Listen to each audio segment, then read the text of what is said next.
Hello everyone, आज हम करने वाले हैं हमारा on equality chapter 1 of civics. तो चलिए स्टार्ट करते हैं।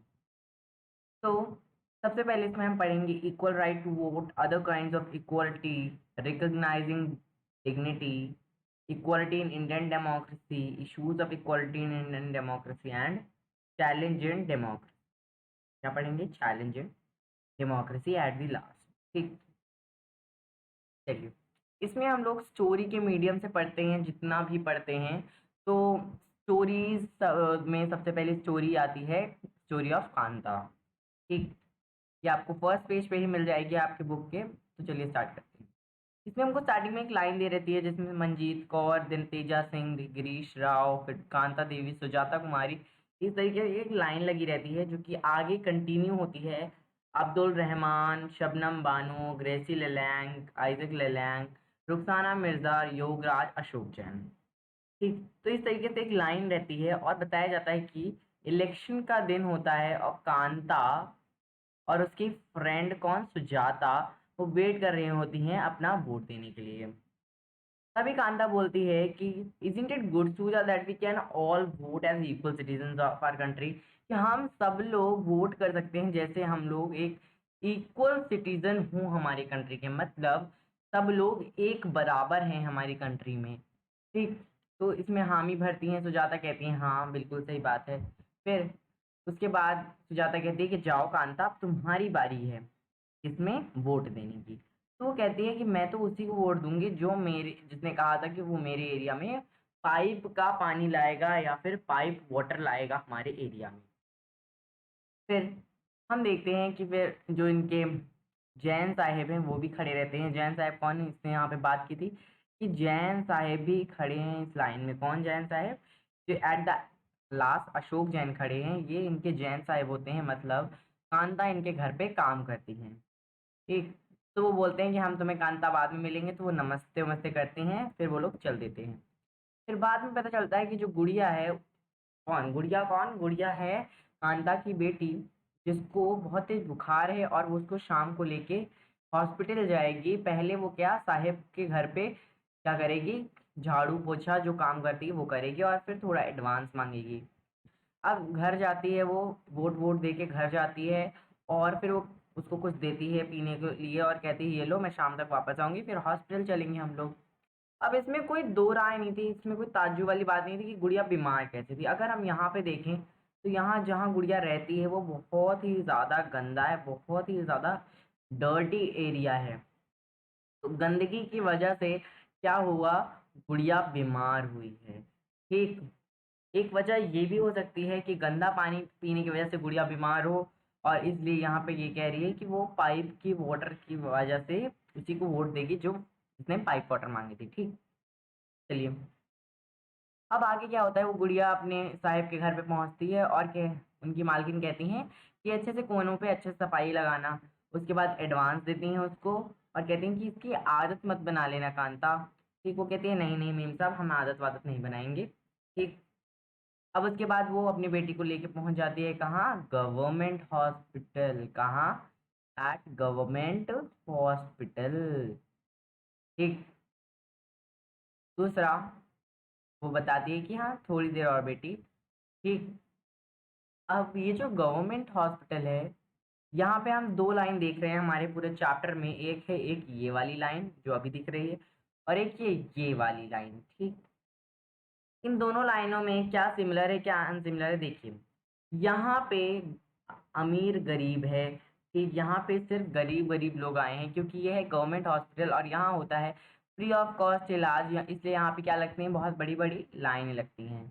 ठीक, यहाँ पे बहुत बड़ी लाइनें लगती हैं। और अगर हम बात करें प्राइवेट हॉस्पिटल्स की, ठीक, अगर हम बात करें प्राइवेट हॉस्पिटल की, तो अशोक जैन को अगर अपने बेटे बेटी का इलाज कराना होगा तो वो कहाँ जाएगा, वो जाएंगे प्राइवेट हॉस्पिटल्स में जाएंगे। ठीक, तो यहाँ पे क्या लगता है, पैसा लगता है, और पैसे से क्या होता है, अच्छे अच्छे डॉक्टर्स होते हैं, उनसे सामने सामने बात करके बैठते हैं, बात करते हैं। ठीक, तो ये यहाँ पे क्या होते हैं, प्राइवेट हॉस्पिटल्स। तो प्राइवेट हॉस्पिटल में क्या हो रहा है, एक तरीके का डिस्क्रिमिनेशन हम कह सकते हैं, भेदभाव हो रहा है। किसका? रिच और पुअर का। ठीक, किसका? रिच और पुअर का। तो दूसरी लाइन में हमको क्या रिच और पुअर का वो थोड़ा भेदभाव दिखा, यहाँ सिर्फ पुअर ही पुअर है, रिच तो है ही नहीं कोई। दूसरा अगर यहाँ पे अगर देखें तो यहाँ पे क्या आपको कोई भेदभाव दिख रहा है कि वोट देने में हमें किसी का भेदभाव, कोई टीचर है, कोई ट्रेडर है, कोई स्टूडेंट है, कोई कम पैसे कमाता है, ठीक, कोई ज़्यादा पैसे कमाता है, ठीक, कोई कमाता ही नहीं है, ठीक, कोई गवर्नमेंट ऑफिसर है। तो यहाँ पे क्या दिख रहा है कि यहाँ पे अमीरी गरीबी, यहाँ देखो कोई मुसलमान है, कोई ईसाई है, ठीक, कोई फिर मुसलमान है, योगराज कोई हिंदू है, ठीक, अशोक जैन कोई जैन धर्म का है, ठीक। तो यहाँ पे क्या हो रहा है, यहाँ पे हम देख रहे हैं अलग अलग धर्म के लोग भी खड़े हैं, तो यहाँ पे किसी तरीके का भी भेदभाव नहीं हो रहा है, यहाँ सबको वोट देने को मिल रहा है। यही होती है क्या, डेमोक्रेसी। डेमोक्रेसी क्या होती है, इंडिया क्या है, एक डेमोक्रेट कंट्री है, और इंडिया में चलती है डेमोक्रेसी। इंडिया में क्या चलती है, डेमोक्रेसी। अब ये डेमोक्रेसी नाम की चीज़ क्या होती है, डेमोक्रेसी हमने 6th क्लास में पढ़ा था कि क्या होती है डेमोक्रेसी।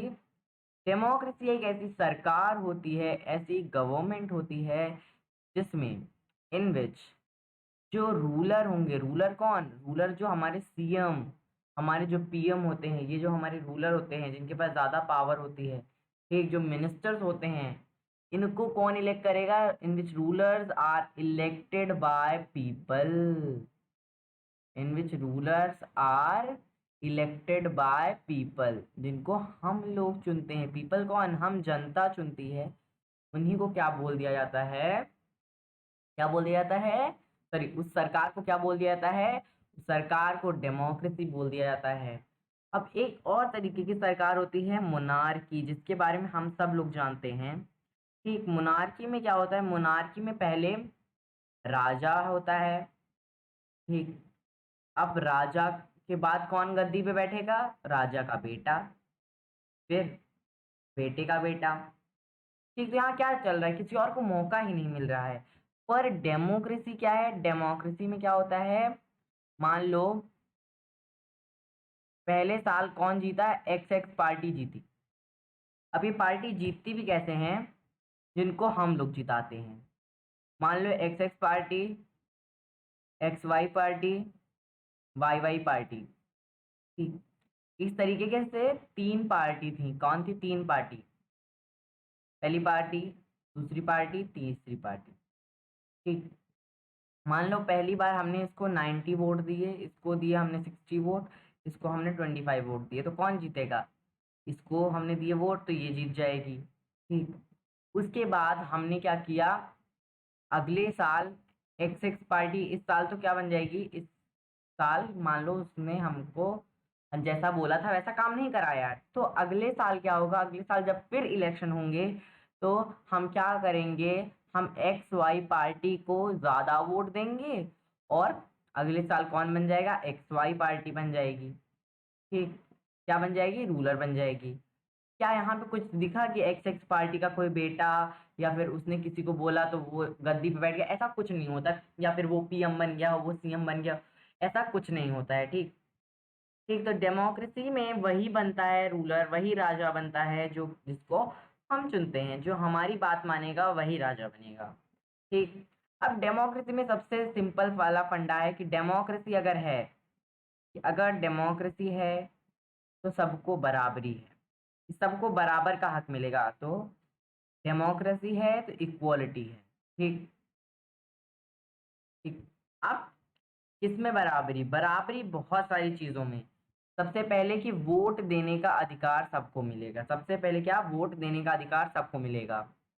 अगर थोड़ा इक्वालिटी के बारे में बात कर लेते हैं, थोड़ा इक्वालिटी क्या होती है, इक्वालिटी एक ऐसी कंडीशन होती है जिसमें सबको एडिक्वेट कंडीशन मिलते हैं, एडिक्वेट नहीं समझ में आ रहा, रुको, एडिक्वेट हटा दो, फिर यहाँ से एडुकेट क्या, हम बोलेंगे कि इक्वल कंडीशन मिलती हैं सबको, एक ऐसी कंडीशन जिसमें इक्वल कंडीशन सबको प्रोवाइड की जाएंगी, इक्वल कंडीशन शुड बी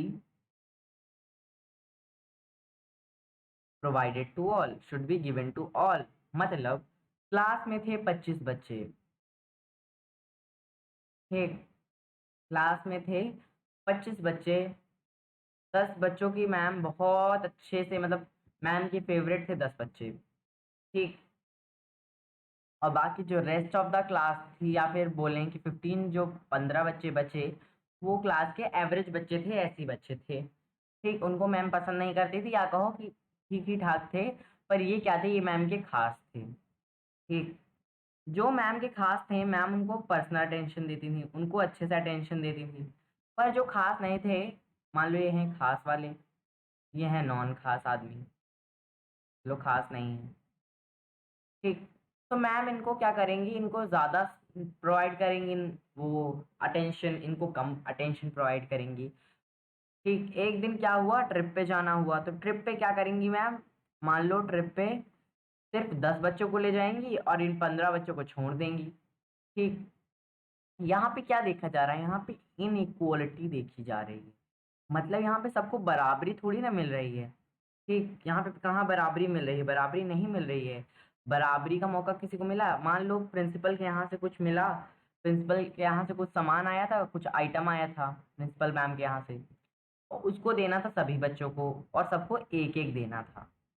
पर मैम ने क्या किया, अपने जो बच्चे हैं, अपने जो ये खास वाले बच्चे हैं, उनको दो दो दे दिए, और बाकी जो बच्चे बचे, जो सामान बचा, उनको दिया या फिर नहीं दिया बच्चों को। तो यहाँ पे क्या हो रहा है, खास खास आदमी को, जो इम्पोर्टेंट उनके लिए थे, जो उनके खास लोग थे, उनको मैम ने क्या दे दिया, आइटम दे दिया, बट हमको नहीं दिया।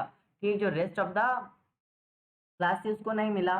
तो क्या हुआ, यहाँ पे क्या था, इन इक्वालिटी आ गई, मतलब यहाँ बराबरी थोड़ी ना मिली, सबको थोड़ी ना मिला, यहाँ बराबर का हक कहाँ था। तो ऐसा नहीं होता। इक्वालिटी क्या होती है, जहाँ सबको बराबर का हक मिले। और इनइक्वालिटी क्या होती है, inequality is a condition in which adequate condition are not given to all, जहाँ पे सबको क्या इक्वल कंडीशन नहीं दिए जाते। चलिए, अब आगे बात करते हैं किसकी, यूनिवर्सल एडल्ट फ्रेंचाइजी की बात करते हैं। यूनिवर्सल एडल्ट फ्रेंचाइज क्या होता है, एक डेमोक्रेटिक कंट्री में कोई भी एडल्ट हो, एडल्ट माने, एडल्ट कौन होता है, एडल्ट 18 साल या फिर 18 साल से ऊपर, एज ऑफ 18 या अबव 18, मतलब कोई 18 साल का है या 18 साल से ऊपर का है। ये फर्क नहीं पड़ता कि वो कोई धर्म, किस धर्म से है, या अमीर, मतलब पढ़ा लिखा है या नहीं है, किस जाति समुदाय का है, अमीर है गरीब है, नहीं, इससे हमें कोई मतलब नहीं है। अगर वो एडल्ट है तो उसको क्या करने को मिलेगा, उसको वोट देने को मिलेगा। उसको क्या, वोट देने को मिलेगा। इसी कॉन्सेप्ट को, इसी सिस्टम को हम यूनिवर्सल एडल्ट फ्रेंचाइज बोलते हैं। क्या बोलते हैं, यूनिवर्सल एडल्ट फ्रेंचाइज बोलते हैं। और ये कहाँ पाई जाती है, डेमोक्रेसी में। अब हर पर्सन का एक वोट रहेगा और एक वोट की एक वैल्यू रहेगी। माने, मतलब अगर एक पर्सन है, एक आदमी है, वन पर्सन, एक आदमी ने अगर वोट दिया तो उसको एक ही माना जाएगा। ये नहीं कि अगर मान लो आपकी क्लास में गेम चल रहा है, फर्स्ट टीम सेकंड टीम, ठीक, first team second team, same question ma'am ने फर्स्ट वाले से पूछा, सेम क्वेश्चन टीचर ने दूसरे से पूछा। तुम फर्स्ट वाली टीम मान लो तुम्हारी है, तुमको मिले 1 पॉइंट, दूसरे को मिले 2 पॉइंट, तो यहाँ पे क्या, अनइक्वल हो गया। ठीक, उसी तरह अगर एक पर्सन कोई चीज कर रहा है, वोट दे रहा है, तो उसको भी एक ही पॉइंट, या फिर बोलो एक ही उसकी वैल्यू होगी। तो यहाँ पे इनको दो वैल्यू मिली उसी सेम चीज की, तुमको एक ही मिली। तो यहाँ पे ऐसा नहीं होता, किसी भी चीज की यहाँ पे एक ही वैल्यू मिलेगी। ठीक, क्या मिलेगी, एक ही वैल्यू होगी। कोई भी हो, चाहे वो अमीर हो, गरीब हो, नेता हो, अभिनेता हो, कोई भी हो। ठीक, चलिए, अदर काइंड ऑफ इक्वालिटी की बात करते हैं। अदर काइंड ऑफ इक्वालिटी, अब इंडिया में गरीबी के अलावा क्या, पीपल बहुत सारे जो लोग होते हैं, जनता है हमारी, वो इनइक्वालिटी बहुत तरीकों से एक्सपीरियंस करती है। और सबसे कॉमन है जो हम सब लोग देखते हैं, वो है कास्ट सिस्टम। ठीक, हमारे यहाँ ही बोला जाता है कि देखो उसको मत छुओ, वो छोटी जाति का है, ये है, इसी को क्या बोलते हैं, कास्ट सिस्टम बोलते हैं। चलिए, इस पे दो स्टोरीज पढ़ते हैं। वो कौन सी दो स्टोरीज हैं, चलिए। सबसे पहली स्टोरी है कौन सी, ओम प्रकाश वाल्मीकि। तो ओम प्रकाश वाल्मीकि 1950 में पैदा हुए, 2013 में उनका देहांत हो गया, मीन्स डेथ हो गई। वो एक बहुत ही फेमस दलित राइटर थे। अब दलित क्या होता है, दलित एक अनटचेबल कास्ट होती है जिनको अनटचेबल बोला जाता है। ठीक, क्या बोला जाता है, अनटचेबल बोला जाता है। पर कोई भी कास्ट अनटचेबल नहीं होती है, सारी कास्ट इक्वल होती हैं। ठीक। अब उनकी ऑटोबायोग्राफी, ऑटोबायोग्राफी क्या होती है, ऑटोबायोग्राफी मतलब व्हाट इज ऑटोबायोग्राफी, ऑटोबायोग्राफी मतलब बुक रिटेन ऑन ओन, मतलब जो खुद पे बुक लिखी जाए, बुक रिटेन ऑन ओन। जब हम लोग खुद पे बुक लिखते हैं उसी को क्या बोल दिया जाता है, ऑटोबायोग्राफी बोल दिया जाता है। ठीक। और उस बुक का नाम क्या था, जूठन, जिसमें उन्होंने अपने ही जीवन के बारे में लिखा, क्योंकि उनको बहुत ही टॉर्चर किया जाता था। तो उन्होंने लिखते हैं कि मुझे, उनके स्कूल का टाइम था कि मुझे अपने क्लास से बहुत दूर बिठाया जाता था, I had to set away from the others in the class. उनको दूसरों से क्लास से बहुत दूर बिठाया जाता था, वो भी कहाँ पे, ज़मीन पे बिठाया जाता था और चटाई हटा ली जाती थी। जब वो पहुँचते थे तो चटाई हटा ली जाती थी, और कभी-कभी तो उनको क्या, बिहाइंड एवरीवन, सबसे पीछे दीवार के पास बिठाया जाता था, या फिर कहें दरवाजे के पास बिठाया जाता था। कभी-कभी तो उनको बेवजह मारा-पीटा जाता था। ठीक, इतना उन्होंने लिखा, वो भी बिना कारण मारा जाता था। ये भी नहीं कि कोई कारण था कि बुक नहीं लाए, ये नहीं लाए, नहीं। बिना वजह के उनको मारा जाता था। और जब वो क्लास में थे, कौन सी क्लास, क्लास 6 में जब वो थे, तो हेडमास्टर ने उनको पूछा, पूछा नहीं, आस्क्ड, आस्क मतलब यहाँ आस्क नहीं आएगा, यहाँ पे आएगा सेड, कि हेडमास्टर ने उनको कहा कि वो झाड़ू मारे पूरे स्कूल और प्लेग्राउंड का। जिसमें उन्होंने क्या लिखा, उन्होंने लिखा कि प्लेग्राउंड बहुत बड़ा था और इनकी जो छोटी सी फिजिक थी, फिजिक क्या होता है, मतलब फिजिक मतलब आपकी बॉडी। ठीक, तो 6 क्लास में कितनी ही बॉडी रहेगी एक बच्चे की, कि वो कितना हैंडल कर लेगा, तो वो हैंडल नहीं कर पाए उनकी छोटी सी बॉडी, और उनकी बॉडी दुखने लगी। उनका पूरा फेस डस्ट यानी गंदगी से कवर था, और कुछ डस्ट तो उनके मुंह के अंदर भी चली गई थी। दूसरे बच्चे जो कि बाहर क्लास में बैठे थे, वो क्या कर रहे थे, पढ़ रहे थे, और ये झाड़ू मारा करते थे। जो हेडमास्टर था, व्हाट इज हेडमास्टर, हेडमास्टर क्या होता है, headmaster is nothing but principal. Headmaster क्या होता है, प्रिंसिपल। ठीक। अब वो सिटिंग इन हिज रूम, अपने रूम में बैठ के उनको देखा करता था, और उनको क्या, एक ग्लास पानी के लिए भी नहीं अलाउ किया जाता था। उनको पूरा दिन झाड़ू मरवाया जाता था। हर डोर, हर विंडो से जो नज़रें रहती थी टीचर्स की, बॉयज़ की, बच्चों की, वो सब उन्हीं पे लगी रहती थी। ठीक।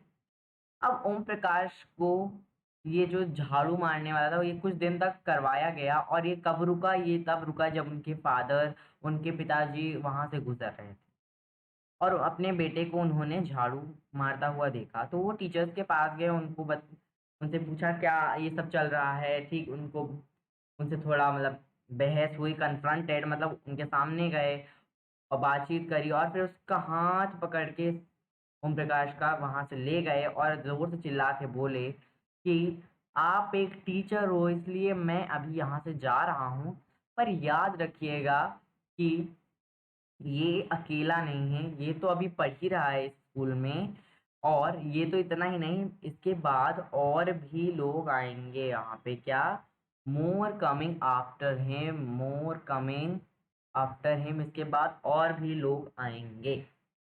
ठीक। अब ये है उनकी क्या, ऑटोबायोग्राफी, ये है उनकी ऑटोबायोग्राफी जो उन्होंने लिखी थी।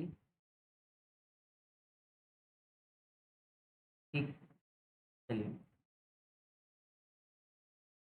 अब पढ़ लेते हैं सेकंड स्टोरी हमारी, जो कि है अंसारी की स्टोरी। कि ये एक स्टोरी है मिस्टर और मिसेस अंसारी की, जो कि they were looking for an apartment in the city, मतलब एक घर ढूंढ रहे थे सिटी में। उनके पास अच्छी खासी पैसे थे, इसलिए उन्होंने रेंट देने में उनको कोई प्रॉब्लम नहीं थी, उनके पास अच्छे खासे पैसे थे और उनको रेंट भी देना था अच्छे से। तो वो एक प्रॉपर्टी डीलर के पास गए जो प्रॉपर्टी दिखवाता है, ठीक, प्रॉपर्टी डीलर को जो प्रॉपर्टी दिखवाता है, और उनसे मदद मांगी कि हमको एक जगह ढूंढवाने में मदद कीजिए जहाँ हमको रहना है। तो डीलर को कुछ जगह पता थी, कुछ अपार्टमेंट पता थे जो कि रेंट के लिए अवेलेबल थे। तो वहाँ पे गए, वो लोग खाली था रेंट के लिए। तो पहले अपार्टमेंट में गए, उनको बहुत अच्छा लगा वो घर, क्या, उन लोगों को बहुत अच्छा लगा वो घर, और उन्होंने डिसाइड किया कि वो उसी को लेंगे। बट हाउएवर, जब वहाँ मकान मालकिन पहुंची, कौन, लैंड लेडी, मकान मालकिन पहुंची, और उनके नाम पता चले, क्या नाम था उनका, mister and Mrs Ansari, Ansari, ठीक। तो उन्होंने एक एक्सक्यूज कहा, he could not rent the house to someone who ate meat। मतलब ऐसे किसी को भी नहीं दे सकते जिन जो क्या मांस खाते हों, ठीक। क्योंकि इस बिल्डिंग में, अपार्टमेंट क्या होता है बेसिकली,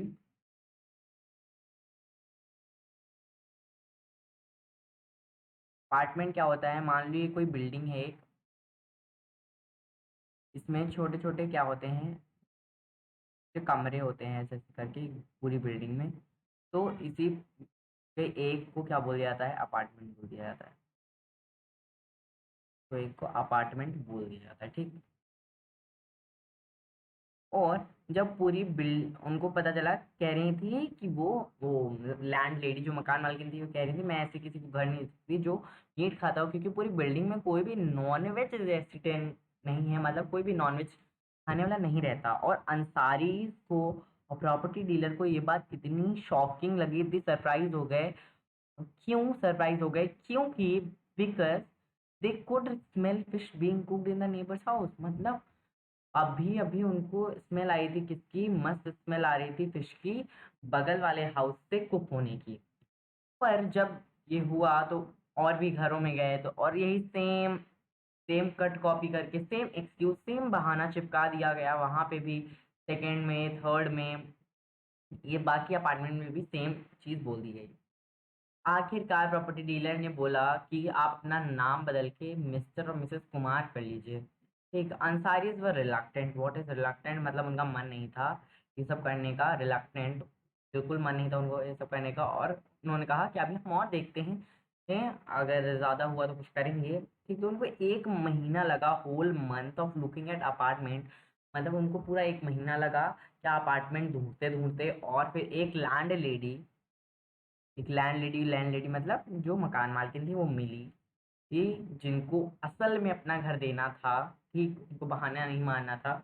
तो उनको रेंट पे घर मिल गया एक। तो ये थी हमारी दूसरी कहानी। अब यहाँ पे क्या हो रहा है, दोनों की डिग्निटी को ठेस पहुंच रहा है। व्हाट इज दिस डिग्निटी, वही हम पढ़ने वाले हैं।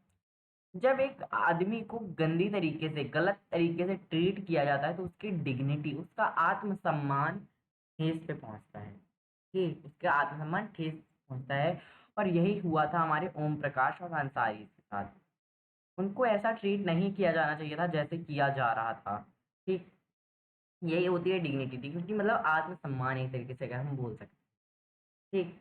Equality in Indian democracy, equality, अब हमने इक्वालिटी तो पढ़ लिया, इक्वालिटी क्या होती है कि सबको सेम, एक ऐसी कंडीशन जहाँ पे सबको बराबरी का हक मिल रहा हो, ठीक। अब यही इक्वालिटी हम कहाँ देखेंगे, हमारे इंडिया में, इंडिया की डेमोक्रेसी में, क्योंकि इक्वालिटी तो बहुत जगह होती है, इक्वालिटी तो पूरे डेमोक्रेसी में होती है, ठीक। और डेमोक्रेसी पूरे विश्व में बहुत जगह है, ठीक। और हमारे इंडिया में इक्वालिटी है, ठीक, थोड़ी बहुत ही है पर है। तो देखते हैं। तो Indian constitution recognises each and every person as equal. अब ये इंडियन कॉन्स्टिट्यूशन क्या है, इंडियन कॉन्स पहले मैं बता देता हूँ इसका मतलब क्या है, कि इंडियन कॉन्स्टिट्यूशन सभी, हर एक आदमी को, हर एक नागरिक को, सबको एक समान समझता है। और ये अभी इंडियन कॉन्स्टिट्यूशन क्या है, इंडियन कॉन्स्टिट्यूशन को हिंदी में बोलते हैं संविधान, या फिर अगर हम बात करें डेफिनेशन की, ठीक, जो कि टीचर बहुत देती हैं, कि a document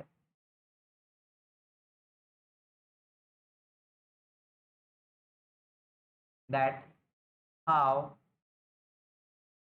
government will work. एक ऐसी document, what is this document, एक ऐसी बुक, एक ऐसी बुक जिसमें सब लिखा हुआ है कि कैसे क्या ये सब चलेगा, कैसे सरकार चलेगी, ये सब क्या है, ये हमारी कॉन्स्टिट्यूशन में लिखा हुआ है। एक बुक होती है जिसमें सारे रूल्स और रेगुलेशन लिखे होते हैं, ठीक, जिसमें सारे रूल्स और रेगुलेशंस लिखे होते हैं, एक ऐसी बुक, ठीक, वही होती है कॉन्स्टिट्यूशन। ठीक, जैसे कोई गेम खरीदो तो उसके साथ एक बुक आती है, उसमें सारे रूल्स लिखे रहते हैं। इसी तरह सरकार कैसे चलेगी उसके लिए भी एक बुक आई है, बुक नहीं आई है, इस पे हमारे बहुत सारे नेताओं ने मिल के एक साथ असेंबली की थी और हमारा एक बुक बनाया था, दैट इज कॉल्ड कॉन्स्टिट्यूशन। ठीक, अब कॉन्स्टिट्यूशन कहता है कि सभी पर्सन को, सभी आदमी को इक्वल माना जाएगा, मतलब सभी को एक समान माना जाएगा। इसका मतलब इसका मतलब जितने भी लोग हैं हमारे कंट्री में, जितने भी लोग हैं हमारे कंट्री में, उनको सबको एक समान माना जाएगा।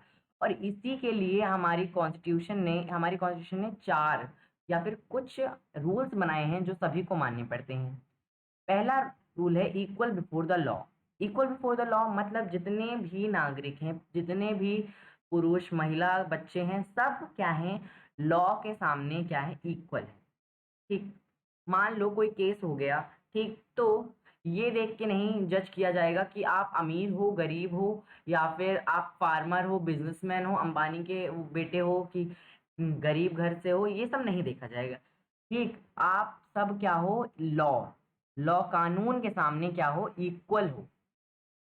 आप सबको भेदभाव नहीं किया जाएगा, किस पे, धर्म के बेसिस पे, कि हिंदू है तो उसको ज्यादा वो मिलेगा, और मुस्लिम है तो ये मिलेगा वो मिलेगा। ठीक, धर्म के बेसिस पे क्या नहीं करते हम, भेदभाव नहीं करते।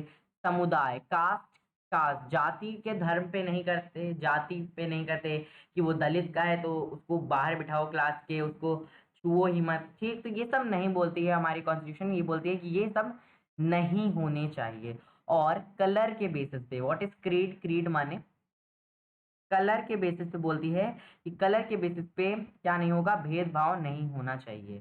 ठीक, कि वो काला है तो बुरा है, और वो गोरा है तो वो ज्यादा अच्छा है। ठीक, तो ये सब नहीं होता, ये हमारी कॉन्स्टिट्यूशन इन सब पे मना करती है, ये सब पे रोक लगाती है। तीसरा, एक हर आदमी को एक्सेस है पब्लिक प्लेस पे जाने का, मतलब कोई भी अगर एक पब्लिक पार्क है, कोई भी अगर एक पब्लिक पार्क है, तो वहाँ ऐसा नहीं कि सिर्फ काले काले लोग जाएंगे, या फिर ऐसा नहीं कि सिर्फ गोरे गोरे लोग जाएंगे। ठीक, वहाँ पे सिर्फ हिंदू लोग जाएंगे, मुस्लिम लोग जाएंगे, सिख लोग जाएंगे, या दलित लोग जाएंगे, या कोई और धर्म के लोग जाएंगे, या फिर जाति के लोग जाएंगे, नहीं, वहाँ पे सब कोई जा सकता है। Every one was allowed in that, और इन दैट पार्क। ठीक, तो पब्लिक प्लेसेस पे सब लोग जा सकते हैं।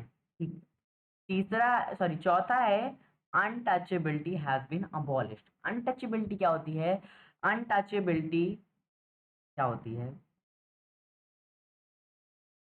जिसको हमारी में क्या मना किया गया है। अनटचेबिलिटी एक ऐसी प्रैक्टिस होती है। व्हाट इज प्रैक्टिस, प्रैक्टिस मतलब एक ऐसी रिचुअल होता है, या फिर बोल सकते हैं पहले के टाइम पे एक ऐसा सिस्टम होता था, प्रैक्टिस नहीं लिखेंगे इसको, हम क्या लिखेंगे, ऐसा एक सिस्टम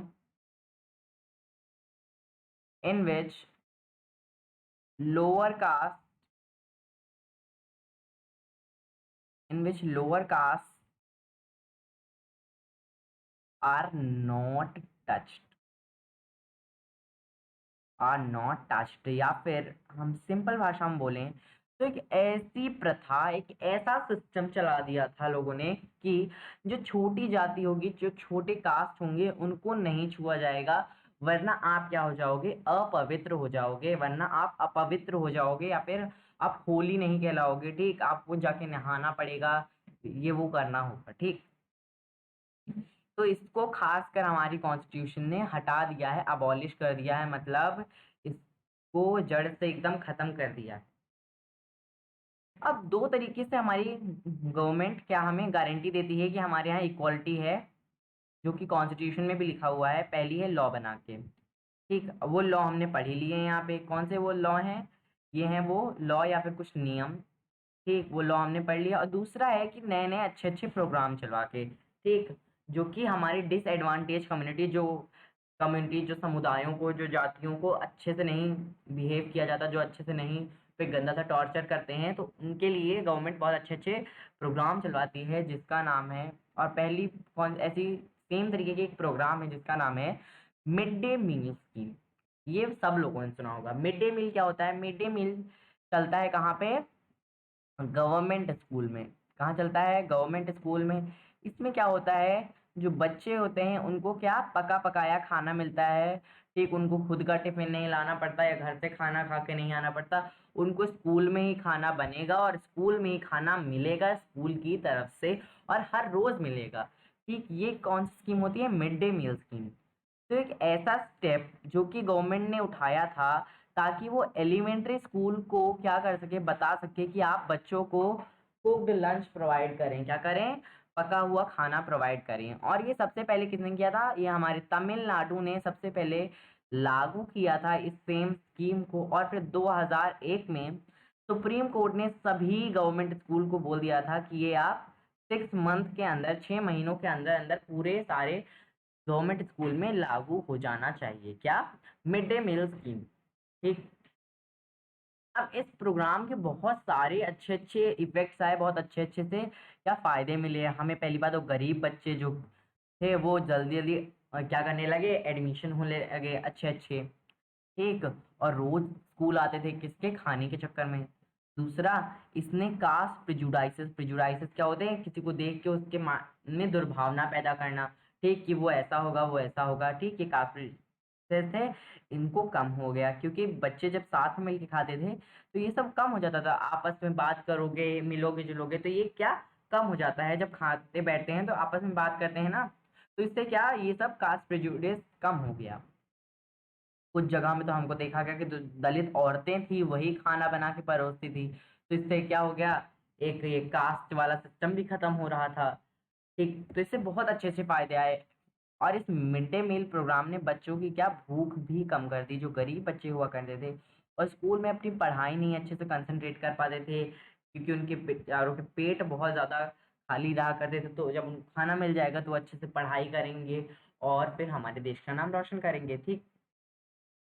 अब जब government while government playing important role in this increasing equality of opportunity, but there was one much, मतलब गवर्नमेंट इतना सारा चीज कर रही थी पर अभी भी कुछ कुछ जगहों पे वही कास्ट सिस्टम, वही इक्वालिटी इनक्वालिटी वाला सिस्टम चल रहा था। Even today there are several schools in the country in which Dalit children are discriminated against and treated unequally। मतलब आज भी ऐसे कुछ स्कूल्स हैं जहाँ पे जो दलित चिल्ड्रंस हैं उन पे भेदभाव किया जाता है, उनको गंदी तरीके से ट्रीट किया जाता है। हाँ, और फिर क्या, और कुछ बच्चे तो ऐसे भी होते हैं जिनको unequal situation in which there dignity is not respected, मतलब उनके आत्मसम्मान को ठेस पहुंचाई जाती है, उनके जो रिस्पेक्ट देनी चाहिए थी उनको रिस्पेक्ट नहीं दिया जाता है, उनको गलत गलत सिचुएशन में जैसे झाड़ू करवाने को कहा जाता है, जैसे ओम प्रकाश वाल्मीकि को हमने देखा। ठीक, this is because people refuse to think of them as equal even the law requires it. जब कानून ये कह रहा है कि वो सब इक्वल हैं तब भी कुछ लोगों की सोच नहीं बदलती है, उनकी सोच गलत रह जाती है, गंदी रह जाती है, और वो यही सब सोचते हैं कि वो हमारे बराबर नहीं है, और ये मना कर देते हैं सोचने को कि वो हमारे बराबर हैं। पर ये बात गलत होती है, सभी जाति समुदाय सब एक बराबर होते हैं। ठीक। अगला, ये है issues of equality in other democracies. मतलब ये तो हमारे इंडिया का हाल था, अब बाकी कंट्रीज में क्या होता है। अदर डेमोक्रेसीज मतलब इन अदर कंट्रीज। ठीक, दूसरे कंट्रीज में क्या चलता है वो हम देखेंगे। ठीक, पहले there are many countries that face inequality in democracy. मतलब अब हर जगह ये नहीं कि डेमोक्रेसी है तो इक्वालिटी है, जैसे कि हमारे इंडिया में डेमोक्रेसी भी है, इक्वालिटी भी है, लॉ भी अच्छे से, कानून भी अच्छे से बना हुआ है, पर क्या कुछ लोगों की सोच तो बदलती ही नहीं है। ठीक, तो इसी तरह क्या होता है, बहुत सारी कंट्रीज में क्या है, डेमोक्रेसी लगी हुई है। ठीक, बहुत सारे कंट्रीज में क्या हुआ है कि जो डेमोक्रेसी है, बट क्या होता है, वो लोग क्या अनइक्वलिटी इनइक्वलिटी को फेस करते हैं। ठीक, इसी तरह बाकी देशों में भी ऐसा होता है। ठीक, अब ये जो इक्वलिटी का मुद्दा था ये मेन मुद्दा बन चुका था पूरे इंडिया की बात नहीं, मैं पूरे वर्ल्ड की बात कर सकता हूँ। अब बात करते हैं चलिए कहाँ की, यूनाइटेड स्टेट्स की अगर हम बात करें, यूनाइटेड स्टेट्स मतलब यूएसए, अमेरिका की बात करें, तो पहले क्या होता था, अफ्रीका से अफ्रीका से गुलाम उठा के लाए जाते थे और अमेरिका में यूरोप में, इन इन जगह पे क्या कर दिया जाता, फ्रांस में, इन जगहों पे क्या गुलाम लेके जाया करते थे, राजा महाराजा वाली टाइम है, तो वहाँ गुलाम लाया करते थे और अमेरिका में फिर वो लोग वहीं रह जाते थे। अब कहाँ उनको जाने को मिलेगा, क्योंकि समंदर पार करके जाना पड़ता था, क्योंकि अफ्रीका मान लो यहाँ है और अमेरिका इज हेयर, यहाँ पे कनाडा नाडा के पास है। क्या होता था, इनको बहुत ज़्यादा मतलब अब कोई घर भी नहीं जा सकता, तो यहाँ पे क्या होते थे, जो उनके पूर्वज उठाए गए थे यहाँ से, ठीक, जो कि पहले गुलाम हुआ करते थे, अ, और कहाँ से थे, अफ्रीका से थे। तो आजकल उनको क्या बहुत ज़्यादा अनइक्वल मानने लगा कहाँ की। तो सिंपल सिंपल बात भाषा में बताएं, कहाँ की बात कर रहे हैं हम लोग, यूनाइटेड स्टेट्स ऑफ अमेरिका की। वहाँ पे कौन लाया गया था, अफ्रीका से जो स्लेव्स लाए गए थे, अफ्रीकन स्लेव्स, स्लेव्स मतलब गुलाम, जो गुलाम लाए गए थे, उनके जो पूर्वज थे, अब ये तो हट गया था कि गुलाम और लाए जाएंगे, ठीक, ये चीज़ खत्म हो गई थी, पर अब जो अफ्रीका से लाए गए गुलाम थे वो तो वहीं रह जाएंगे ना, तो उनके जो बच्चे हुए, बाल बच्चे हुए, वो तो वहीं रहे, तो उनको क्या बोला गया, उनको बोल दिया गया अमेरिकन अफ्रीकन, या फिर कहें तो वो उनको बोल दिया गया अफ्रीकन अमेरिकन, कि वो अफ्रीका के भी हैं, अमेरिका के भी हैं। तो अब इन लोगों को क्या करा गया, जैसे हमारे यहाँ दलित को करा गया, इन लोगों को यहाँ पे क्या किया गया, बहुत ज्यादा डिस्क्रिमिनेट किया गया, बहुत भेदभाव किया गया, इनके साथ बहुत गलत गलत सलूक किया गया। ठीक, अफ्रीका के लोग बेसिकली, मैं इतना बोल नहीं रहा हूँ, जज नहीं कर रहा हूँ, बट अफ्रीका के लोग हमने देखा है बेसिकली क्या होते हैं, ब्लैक होते हैं, और यूएसए के लोग वाइट होते हैं। तो इस जगह पे, ऐसी जगह पे जहाँ वाइट हैं, चाहे यहाँ पे वाइट ज़्यादा है और ब्लैक लोग कम हैं, तो ये लोग यहाँ पे क्या दादागिरी करते थे एक तरीके से, ठीक, जिसकी वजह से इनको क्या करना पड़ा, एक मूवमेंट करना पड़ा 1950s में, जिससे अफ्रीकन अमेरिकन को क्या उनका असली सच्चा हक मिला, ठीक, जिसकी वजह से उनको बाद में क्या मिली, इक्वलिटी मिली, फ्रीडम मिली, आज़ादी मिली हर चीज़ करने की, ठीक।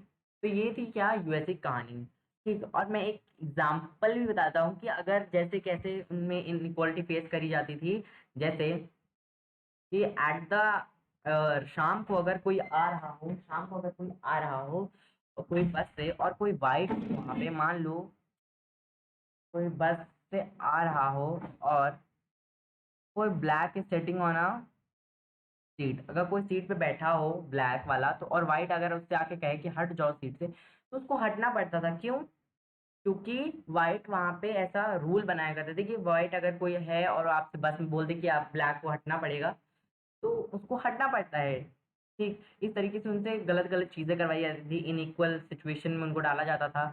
इसी तरीके से क्या हुआ, एक औरत थी जिनका नाम था रोजा पार्क्स, क्या नाम था, रोजा पार्क्स। वो एक अफ्रीकन अमेरिकन वुमेन थी, ठीक, मतलब उनके पूर्वज उर्वज अफ्रीका से लाए गए थे, गुलाम गुलाम बनाए गए थे, ठीक।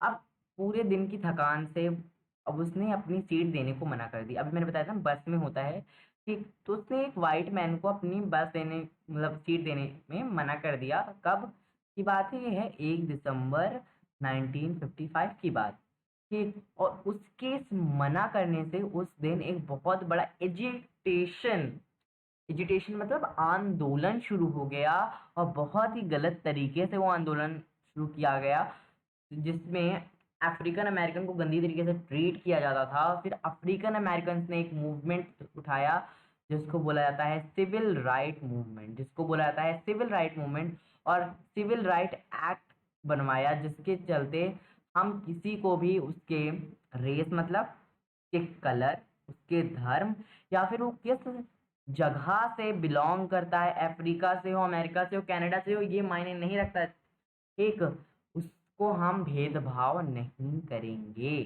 ठीक। सिविल राइट एक्ट क्या कहता है कि रेस, रिलीजन और नेशनल ओरिजिन, मतलब किस देश के हो आप, वो मायने नहीं रखता, आपको भेदभाव नहीं करना है इन तीनों चीज के बेसिस पे। ये भी कहता था कि स्कूल्स भी खुलवाए जाएंगे अफ्रीकन अमेरिकन चिल्ड्रंस के लिए, और उनको अब अलग से कोई स्कूल नहीं ज्वाइन करने पड़ेंगे, और या स्पेशली उनके लिए स्कूल नहीं बनवाया जाएगा। इनमें सभी बच्चे आएंगे, सभी बच्चों के लिए स्कूल खुलेंगे जो अफ्रीकन अमेरिकन लोग हैं।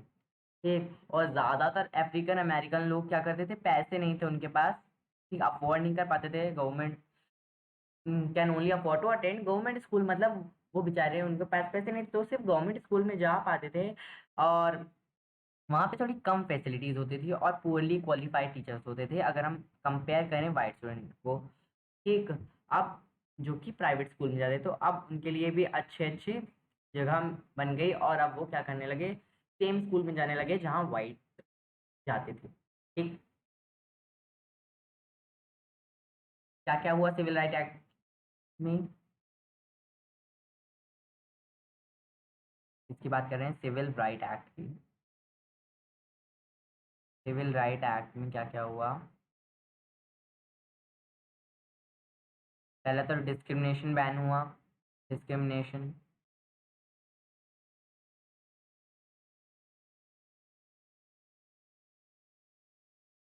किस पे, race, religion, then national origin,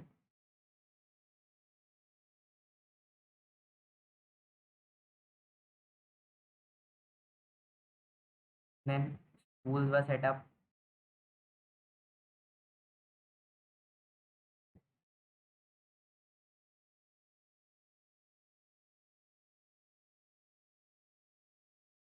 were allowed for African American बच्चे, अफ्रीकन अमेरिकन चिल्ड्रन, एक, नो एक्स्ट्रा या फिर स्पेशल स्कूल। ठीक, ये सब हुआ। ठीक, ये दोनों मेन थे सिविल राइट एक्ट। ये कब लागू हुआ, 1964 में। ठीक, ये थी रोजा पार्क्स जिनकी वजह से ये सब पूरा सिविल राइट मूवमेंट हुआ। ये थी अफ्रीकन अमेरिकन वुमेन। अब चैलेंज ऑफ डेमोक्रेसी, डेमोक्रेसी में क्या चैलेंज होता है, क्या मतलब मुसीबतें आती हैं, वो भी हम देख लेते हैं थोड़ा सा। थोड़ा सा ये है, कोई भी कंट्री आजकल पूरी तरीके से डेमोक्रेटिक नहीं है कि हम उसको बोल सके कि वो पूरी तरीके से क्या है, डेमोक्रेटिक। और there are always communities and individual trying to expand the idea of democracy, मतलब बहुत लोग हैं जो कि आइडिया ऑफ डेमोक्रेसी, जो डेमोक्रेसी को और बढ़ाना चाहते हैं, पर कुछ लोगों की जो सोच है वो वहीं रुक जाती है, तो डेमोक्रेसी क्या होती है हमारी, एक्सपैंड नहीं कर पाती है। और central to this is the struggle for the recognition of all person, और सबसे मेन क्या है कि हम दूसरों को अपने इक्वल समझें, ताकि उनकी जो डिग्निटी है, जो आत्मसम्मान है, वो बना रहे, उनकी जो रिस्पेक्ट है वो बनी रहे। ठीक, तो हमने इस चैप्टर में पढ़ा कि कैसे दूसरे को इक्वालिटी दी जाती है, ठीक, कैसे सबको इक्वल राइट्स दिए जाते हैं हमारे डेली लाइफ में। ठीक,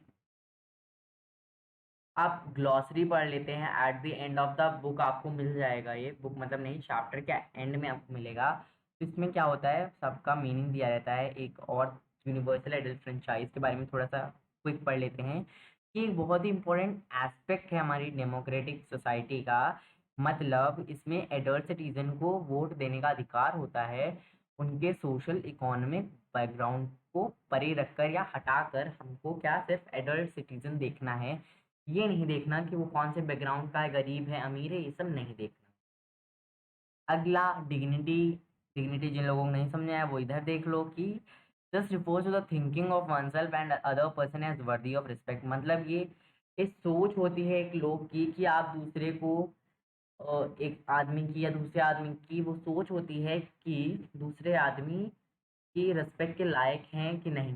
ठीक, अब कॉन्स्टिट्यूशन क्या होता है, कॉन्स्टिट्यूशन एक डॉक्यूमेंट होती है जिसमें जो रूल्स और रेगुलेशन दिए रहते हैं, इसके लिए जनता के लिए कि जनता को क्या फ़ायदा है, गवर्नमेंट कैसे चलेगी, ठीक, जिसको पूरी कंट्री में फॉलो किया जाएगा।